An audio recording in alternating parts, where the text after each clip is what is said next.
Greetings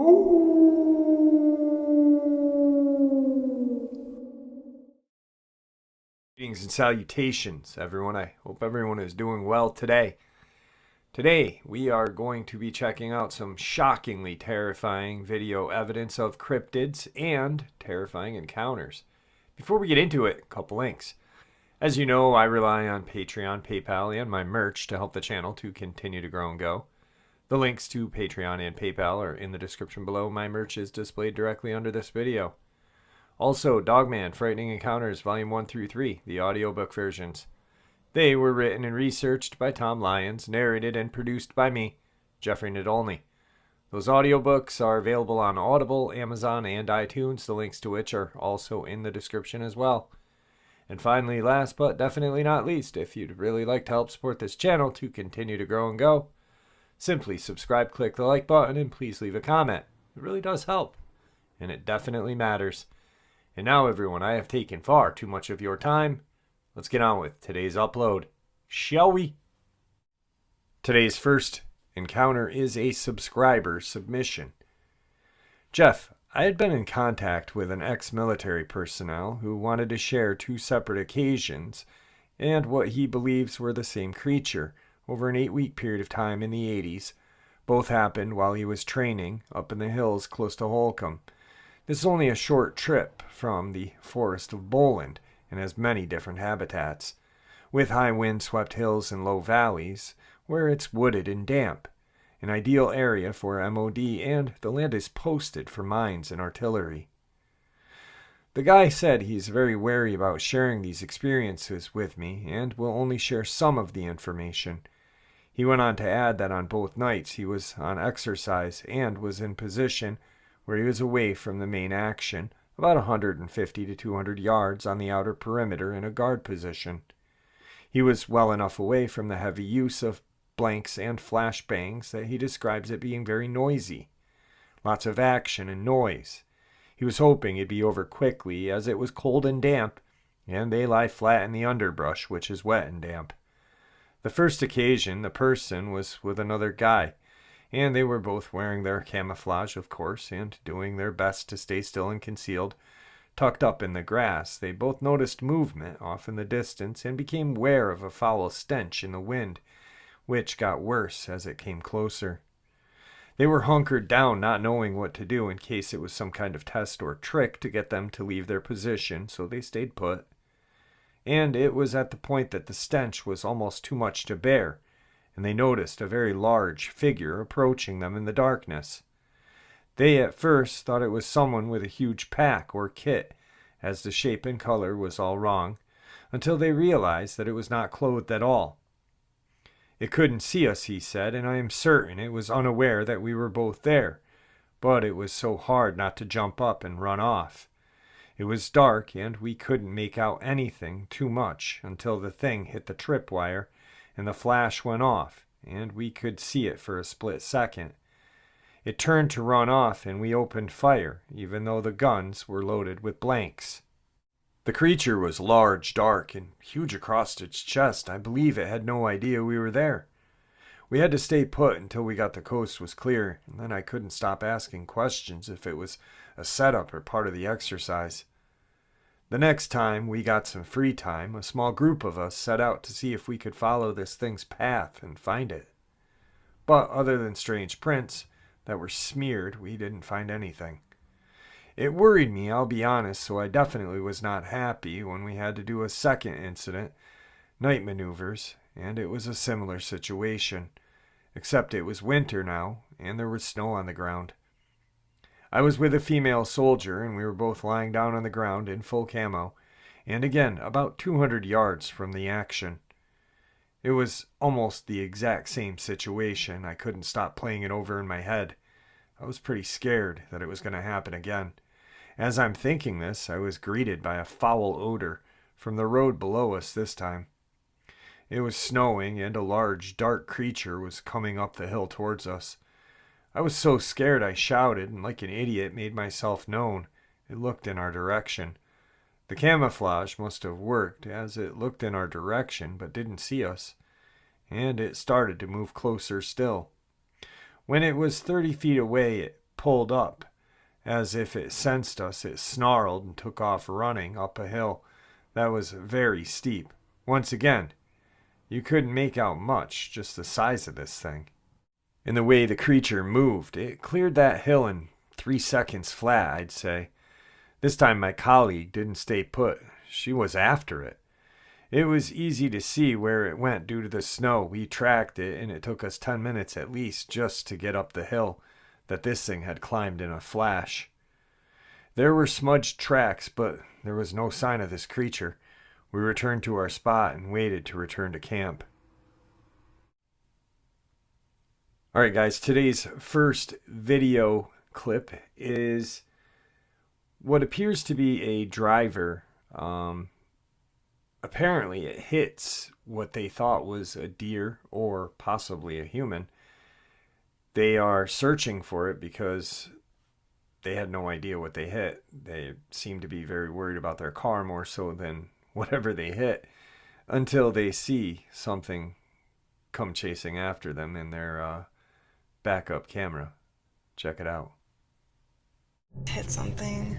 Hope it didn't hurt the car.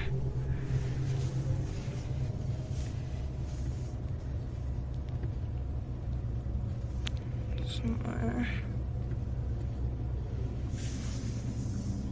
Is that it right there? It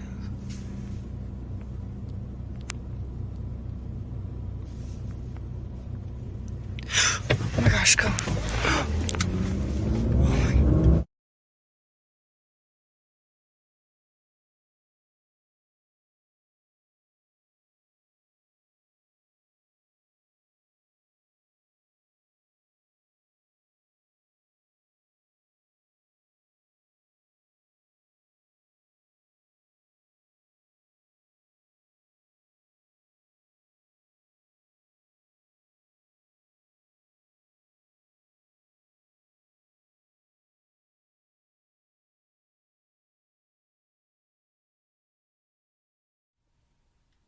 Like I've stated before, I don't know if this video clip is 100% legit, but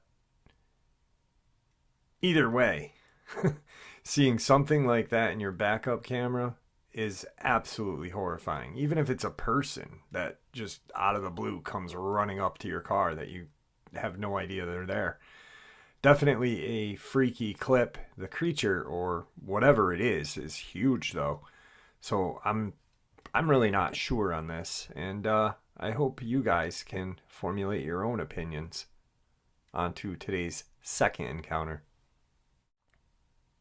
I live in North Pakistan, and it's a lot like the northern United States or Central Europe in terms of environment. It's predominantly Islamic country with a Hindu background, and we have a lot of superstitious beliefs, such as witches, demons, as well as witchcraft, magic, etc.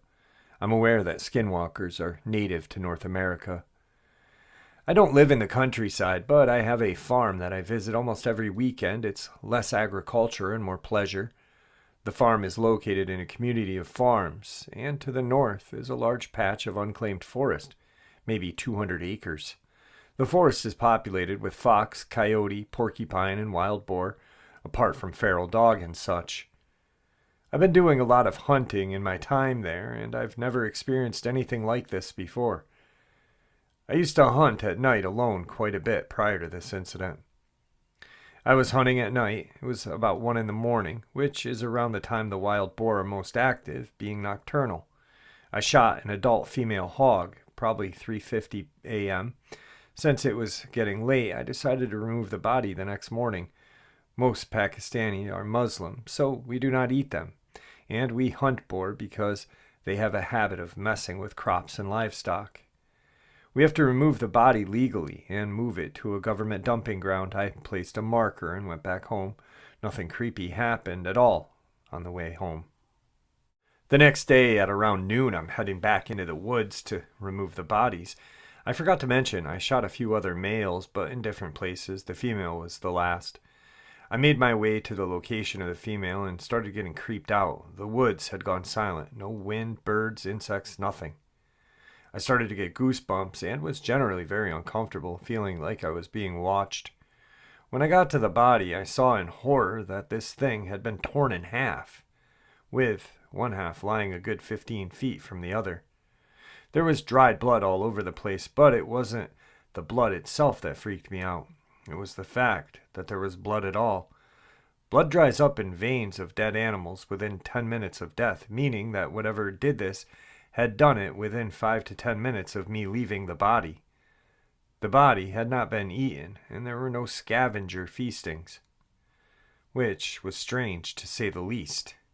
I decided to get out of there as fast as I could. I unholstered my pistol. I didn't have my rifle with me at the time.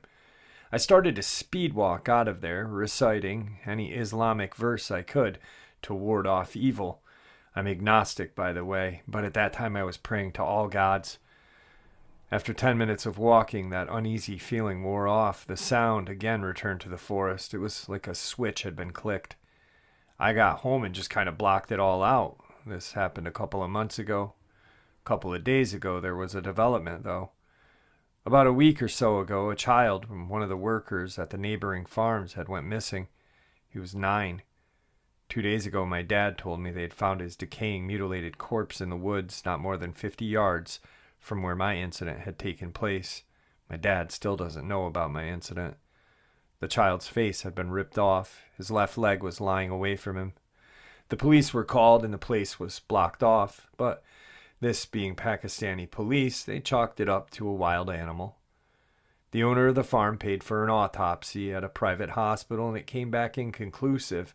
All they knew was the kid died of blood loss. The body had not been touched by scavengers, despite it being there for a few days, and was intact apart from the face and leg.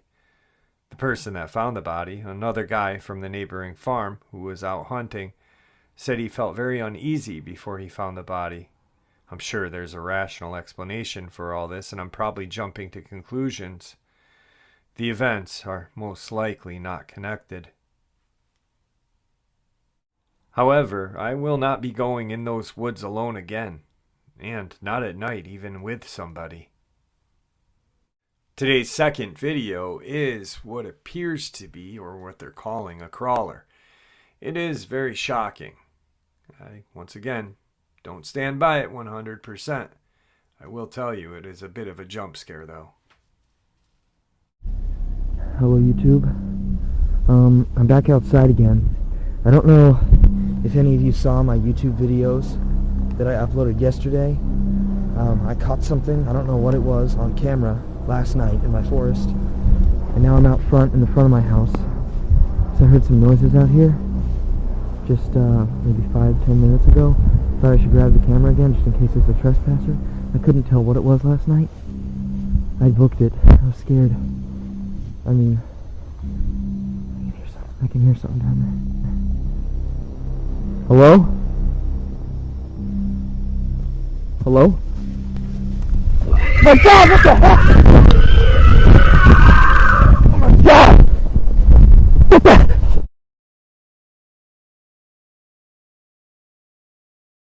Today's third experience. Hey Jeff, what's going on? My name's Josh, and this is my experience. I was born in Alabama, and for the past 30 years I've lived in a number of rural communities outside of Birmingham. I spent most of my childhood roaming and exploring those woods and mountains. Although I've never flat out seen a cryptid, I've had things happen that I look back on now that makes me wonder, and I say now because of an incident that happened to me right at the end of this winter. I had bought a new .22 Browning pistol, and I was going out just about every night deep into the woods to shoot beer bottles that littered the trails. There are two main trails. One was an access road that ran alongside the interstate for putting up, taking down, or just maintaining billboards, and the other was a really long trail that led to a clear foundation and a parking lot. That in of itself is odd to me because of how remote it was. Given all the spent shells in the area, I assumed that it used to be some sort of hunting lodge or a club that was torn down. On the night leading up to what happened, I had killed 2 hare and a deer for sport. Shame on me, I know. I had seen countless more. The remains would always be gone the following night, which I attributed to coyote and other wild animal. even though I found it a bit strange for an entire deer carcass to disappear without a trace overnight. Well, one evening I got the feeling like I was being watched. I looked in the direction from which I thought I was being watched, and all I saw was what looked like two orange security lights side by side, way off in the distance. So I kept walking. After only a few steps, I could hear leaves crunching 30 to 40 yards off the trail in the woods and up the hillside pacing me in the same area where I felt that gaze. When I looked back in that direction, the two streetlights I had seen were now clearly red glowing eyes, just staring at me. I could now see a branch directly above the eyes, which gave me something to tell how close or far away it was, and that it looked to be about 3.5 to 4 feet tall. I assumed it was just a deer, but couldn't figure out how the eyes were reflecting with no light source. When I pointed my flashlight away, or why I could see both eyes simultaneously when you typically see one or the other at times, since deer eyes are on each side of their heads. I started up the trail after this animal, being sure to keep an eye on it. When I turned to look a few steps, it was gone. No galloping or leaves crunching or fading away. Just a few brisk steps and then nothing. When I walked up the hill to where whatever had been standing, I saw that branch that looked to be 3 or 4 feet off the ground from where I was standing. No, it was closer to 9 or 10 feet off the ground. After analyzing the surrounding area and the event at length, I left scratching my head because whatever I had seen was either an optical illusion, which I couldn't account for, or some creature I only caught a glimpse of, standing no less than 8 feet tall with glowing red eyes. I was always the type to poo-poo on any kind of cryptid stories at that point, but when it happens to you personally, it's a whole different story. There was no odor associated with it, which I know often accompanies these kind of sightings. I find that strange. Today's third video clip is a hiker out in the woods with his camera, and he catches a very, very strange sighting. Give it a look-see. Okay, just gonna listen for noises.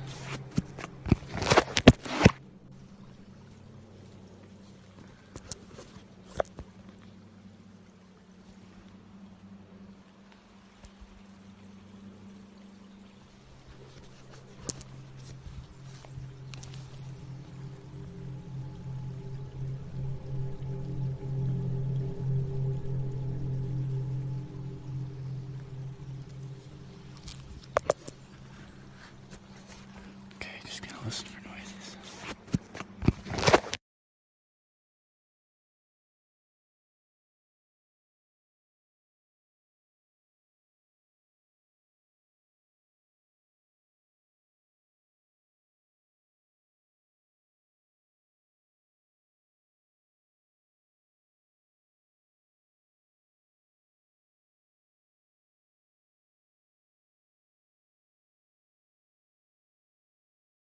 Today's fourth experience.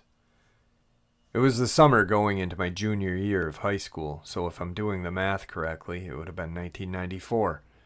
I had signed up for girls' choir and was going on a summer trip with the entire choir, choral singers group for typical vocal works and trust-building courses you would expect on such a trip.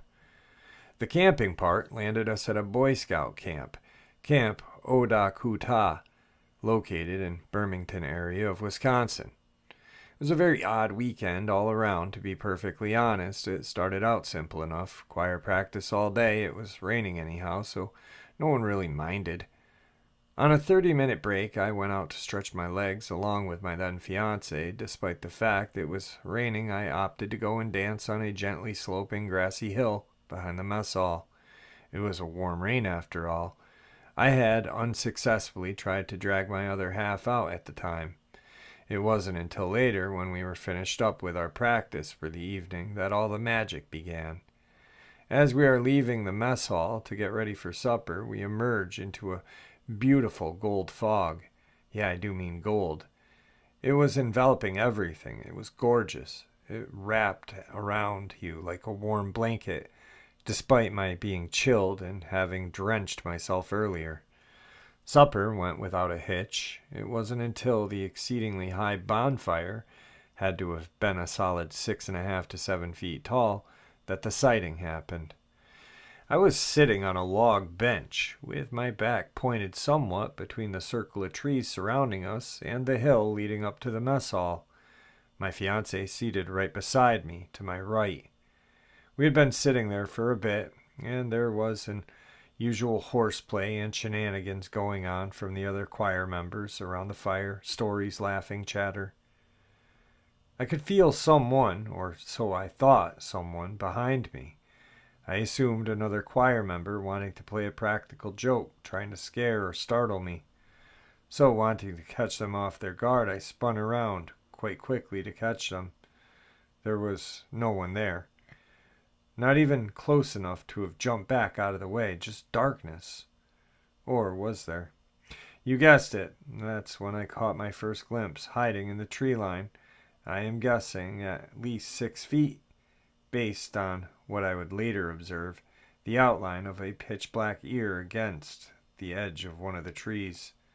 It was the outline of a wolf, but far too tall for the height that a normal wolf would have been. The fur, when I say it was black, I mean it was so black that no light escaped it. It was like a black hole black. Even the night sky, with its stars, seemed brighter. There wasn't even a shine to its fur. I also remember thinking that it had an odd amount of thickness to its coat, as it could have been a winter coat despite the fact that we were in summer. I couldn't see the whole body, but the ears were much more of the equilateral shape, versus the stories I hear of now that are talking about the isosceles triangles with tufts atop. Well, now, at this point, I thought my eyes are playing tricks on me. It's dark. I can't possibly see what I think I'm seeing, right? Periodically throughout the night, I would turn around, now trying to be sly about it. And just so I knew I wasn't imagining things, I was given proof. You know that look of light catching the eye of an animal at night? That reddish, orange, yellow, and greenish marble look the eyes get? Yeah. That's exactly what I saw, 2 of them in the light of the bonfire. I think it was what I see in Dogman groups referred to as eye shine. And not just once, but several times. The more I turned back to look, the more it seemed to shrink into the shadows. But if I didn't turn as often, if I gave it a chance to get comfortable, it would be out a bit more. As you can imagine, I had a near-death grip on my fiancé's arm by now. I drew his attention to it. He said he saw it as well, but I think he may have been trying to just calm my nerves at the time. Now I had to figure out how the hell I was going to go back to the girls' cabin, because I knew damn well the chaperones were not going to let my fiancé escort me. And what's more, I didn't want him going to the boys' cabin on his own. I finally found another girl to head back with. We raced off to the girls' cabin together, holding hands, so one would not get left behind by accident if they tripped. She hadn't seen what I had seen, but she had a creepy feeling about something, and neither of us were taking the chances. We made it back to the cabin without incident, but after slamming the door behind us, we both realized how bad we had to pee. So now we are faced with a choice: wet ourselves, never going to live that down, and there's no way we could hold it until morning, or suck it up and head over to the outhouse. Well, option 2 is elected. Problem when we reached the outhouse was that there was only one toilet. Neither of us wanted to wait outside alone in the dark. We made a pact that one would use the facilities while the other held the door shut from the inside, while keeping our eyes shut. After which was another race back to the cabin. Exhausted from all the running and the stress of the experience, it didn't take long for me to fall asleep. The next morning, I opted to get dressed and found new courage in the light of the sun. I probably had a death wish back then, but hell, didn't we all as teens? I went strolling down to the bowl where the fire pit was. As I approached, I could smell some god-awful smelling scat. Later, I had someone try to tell me that the smell was a backed up grease trap, and the visual scat I saw was musty mushrooms. Well, I say BS. I know what musty mushrooms look like, and I know what scat looks like, and I am quite all familiar with a foul diarrhea from canine smells. And let me tell you that was some major intestinal upset. I still remember the sickening grayish brown green color, and on occasion the smell enters my nose through my memory. The scat wasn't the only physical evidence either. By the pines it had been seen by in the tree line, the wood chips were packed down like something heavy had been there for quite some time. Curious thing though, there were bushes/shrubs directly behind them. So how on earth did I see this thing move closer and further from me at night without making any noise? And as I thought about it, what kept from chasing me and the entire choir mate when we ran back to the cabin, a live animal would have given chase. Is it a creature from the other side? Okay, so pondering that, I decided to stroll down to the narrow pathway pointing to the boys' cabin and see my bow. Forget about the fact that it was dense tree line on either side. Yeah, like I said, I think I had a death wish, dumb teen that I was, or perhaps I just thought I was invincible, like every other teen out there.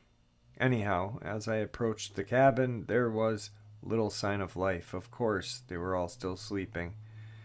After waiting for around 5 minutes or so, and realizing no one was coming out to me to even inquire if my guy was up, I decided to head up the path that had bordered on my left side by a small hill that stretched nearly the entire way up the path. Shortly after passing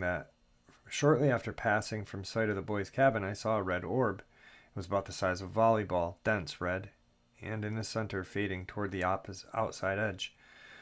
Floating out into the gravel path ahead of me, about a head height, it had come from the left. Now, mind you, it was not perfectly still. It kind of did hover motion in its spot as it moved. My dumb ass decided to follow it. A minute or two up the path, it stopped, and even though it was an orb, you could tell it turned around to stare at me as if to say, "WTF do you want? And why are you following me?" Despite there being no exchange of words, it turned around and continued on until the gravel stretch we were on T-boned into another gravel stretch, giving way to a dead end into the tree line. The orb proceeded into the tree line and dissipated right in front of my eyes. It wasn't the only time I had been at camp, but it was the only time I had ever experienced anything like what I saw. And my significant other at the time had been up there many times in his life with Boy Scouts and never experienced anything like that. No, although the camp does circulate a story amongst its attendees about a buck-horned monster and another rabid raccoon that had been killed not far from where we saw the orb in a storage shed that was actually bars in the hillside. It looked more like a medieval cell than a storage shed. At this point, I had never heard of a Dogman, so my mind thought werewolf. I've been very interested in real wolves and connected with dogs, canines, since I was in the womb. I'll also admit I've been obsessed with a variety of things paranormal and supernatural from the time I was young, but I was focused on ESP, ghosts, etc. At that point in my life, I certainly hadn't even thought if a werewolf was real, or Dogman could exist. Nevertheless, I believe this and a number of other properly placed events, entities in my life, both before and after this incident, led me even deeper into wanting to learn more about these things that go bump in the night, as well as deepen my connection with the natural world around us. I joined a paranormal group about 3 years ago, but decided I preferred sleepover the average attention seeker we come across. Plus, I never had a chance to do any cryptid investigations with the group, although I did part on good terms, so we keep in touch with anything they think might be able to help me, or me, vice versa. Met some pretty cool people, though. It was interesting to note that the Beast of Bray Road incidents are not far from their being seen in Elkhorn or Walworth counties, so it's not a stretch to think maybe it was the same sort of creature. However, the one I saw did not have glowing red eyes, just eyes lit by light at night. I did share the experience once.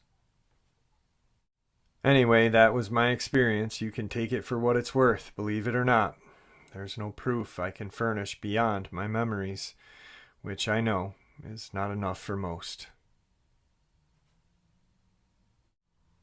Today's fourth video clip is what appears to be a Bigfoot on a hill, and it looks like it does not like this person videotaping it or whatever, video recording it, and throws a rock at this guy. Check it out. What the?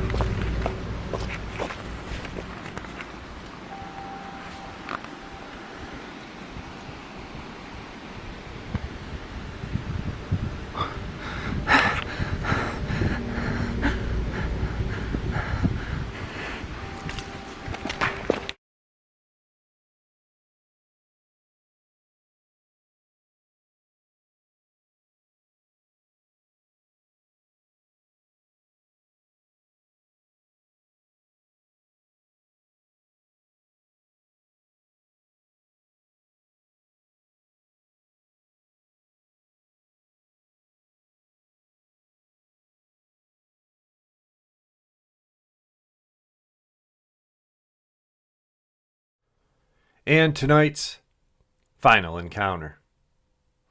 I was hiking along the Au Sable River in Michigan during the summer of 1999. This is in the counties of Oscoda, Alcana, and Issaquah. I remember one of the most scariest encounters with the wilderness. While walking east down along the river, around an hour prior to dusk, I heard what my ears to be a wolf howl. I had seen wolf prints and seen wolves in my home in Long Lake, Michigan, but never had I heard a howl so deep and almost human-like in my life. I got spooked and set up camp and made a fire larger than most due to my fear.